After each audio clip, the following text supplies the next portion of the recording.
गंगा नदी के किनारे बहुत सारे जानवर, एक जंगल, घनघोर जंगल होता है। तो उस जंगल में वहां पर एक काला हिरन अपने परिवार के साथ उसी जंगल में अपना गुजर बसर रहता है, अपने परिवार के साथ रहता है। पर उसके परिवार में उसकी पत्नी हिरनी और 2 बच्चे भी होते हैं। हिरन देखने में बिल्कुल ही काला होता है, वह देखने में डरावना होता है, लेकिन वह अपने परिवार की रक्षा के लिए वह उसके साथ ही रहता है और देखभाल करता है।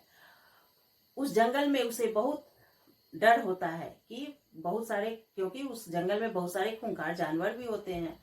तो उस डर से वह जब देखता है कि एकदम सुनसान है, एकदम शांत है, तभी वह वहां से निकलता है और कभी कभी नदी किनारे जाकर पानी पीने के लिए वहां पर जाता है। जब उसे प्यास लगती है तो वह चुपचाप उसी दोपहर को वहां पर जाता है।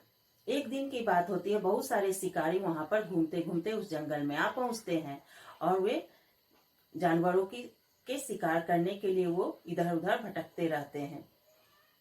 और इसी समय तभी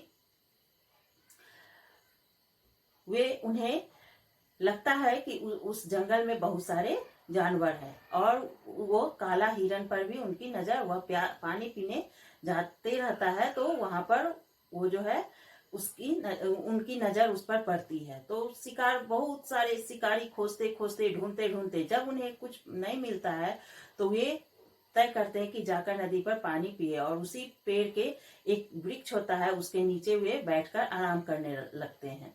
दोपहर का समय होता है तो इधर यह हिरन जो है, काला हिरन, वह अपने परिवार के साथ वह सोचता है कि अभी सुनसान है, दोपहर का समय है, अभी बिल्कुल ही शांत है वातावरण। तो वह अपने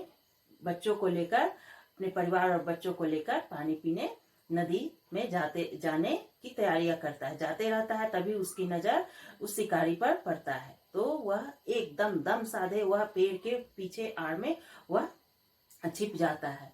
लेकिन शिकारी को जब थोड़ी सी आहट होती है तो उसे लगता है कि थोड़ी सी आवाज होती है तो उसे लगता है कि वहां पर कोई जानवर है, तो इसलिए वह उठकर उसे ढूंढने लगते हैं। तभी उसे काला हिरन पर नजर पड़ता है, लेकिन फिर जब उसका पीछा करते हैं तो काला हिरन जो है बिल्कुल ही दम साधे वहीं पर छुप जाता है और इधर उधर चारों तरफ ये भटकते रहता है। शिकारी जो है इधर उधर घूमता है लेकिन नजर नहीं आता है। तो उसे लगता है, शिकारियों को लगता है कि शायद काला हिरन जो है वह दूसरे रास्ते कहीं दूसरे जगह चला गया है। तो वे पीछा करते हैं, बहुत ढूंढते हैं, लेकिन उन्हें दिखाई नहीं देता है। अगले दिन वह पूरी तैयारी के साथ एक जाल लेकर आते हैं और उस देश का राजकुमार भी वहां पर शिकार करने आया होता है। वह काला हिरन जो देख कर जाता है तो उसे वह पकड़ना ही होता है। वह कहता है कि यह एक अनोखा जानवर है, वे सोचते हैं कि इसे शिकार करना ही है, मुझे बहुत ही खुशी होगी और अच्छा लगेगा। तो यह विचार करके वे लोग क्या करते हैं, नदी के किनारे जो है वो जाल बिछा देते हैं और जाल बिछाने के बाद वे एक आड़ में एक तरफ खड़े होकर सभी तमाशे देखते रहते हैं। तभी वहां पर एक सुअर चलता चलता वहां पर आता है और उस जाल में फंस जाता है।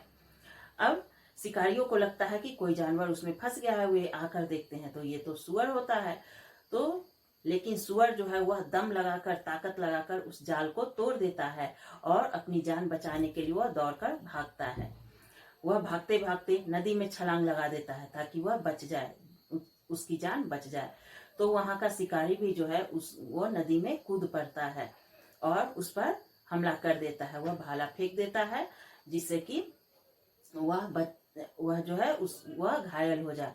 तो सुअर भी जो है वह क्या करता है, अपनी जान बचाने के लिए अब नदी किनारे में आने लगता है। तभी उस पर उसके कानपट्टी में एक गोली चल जाती है और वह जो है घायल हो जाता है और वहीं पर वह दम तोड़ देता है। तो इस तरह से वे शिकारी वहां पर पकड़ जाते हैं। आगे तब ये सब जानकर, इन सबों के बारे में देखकर हिरन को काफी दुख होता है और अगली बार ये लोग जो है वो उस हिरन को भी पकड़ने की कोशिश करते हैं। हिरन जाते रहता है तो उस हिरन उसके पकड़ में आ जाता है। वहां पर उसके परिवार के बच्चे भी होते हैं, किसी भी तरह जो है वह काला हिरन को वे लोग पकड़ लेते हैं।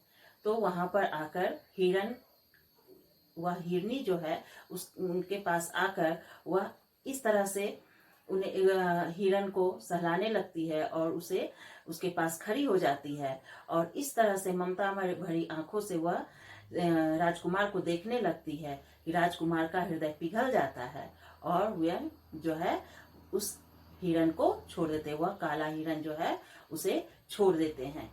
उसके बच्चों और हिरनी को देखकर जो है वे उसे छोड़ देते हैं। हिरन अब खुशी खुशी जो है अपने परिवार के साथ रहने लगता है। तभी ये सभी बातें जो है राजकुमार तो उस दिन हकीकत में करते हैं, लेकिन वे अपने घर चले जाते हैं, वापस उन लोगों को जंगल में ही छोड़कर चले जाते हैं और घर जाते हैं।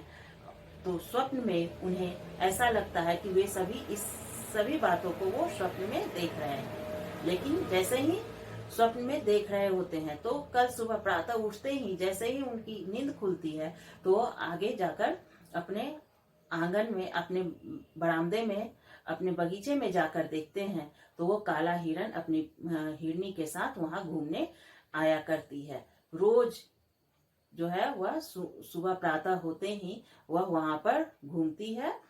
वह राजकुमार को पहचान लेती है, इसलिए उनके घर के बगीचे में वह आकर रोज घूमती है। तो इस तरह से राजकुमार रोज उसे देखकर प्रसन्न होते हैं। और तो इस तरह से इस कहानी से हमें यह मालूम होता है कि यह जो है प्रेम की शक्ति, हम यदि जीवों को प्रेम की नजर से देखते हैं तो वे भी हमें प्रेम करते हैं। यदि हम उसे प्यार करते हैं तो वह भी हमें प्यार करते हैं। वे अपना कर्तव्य कभी नहीं भूलते हैं। तो इस कहानी में यही बताया गया है।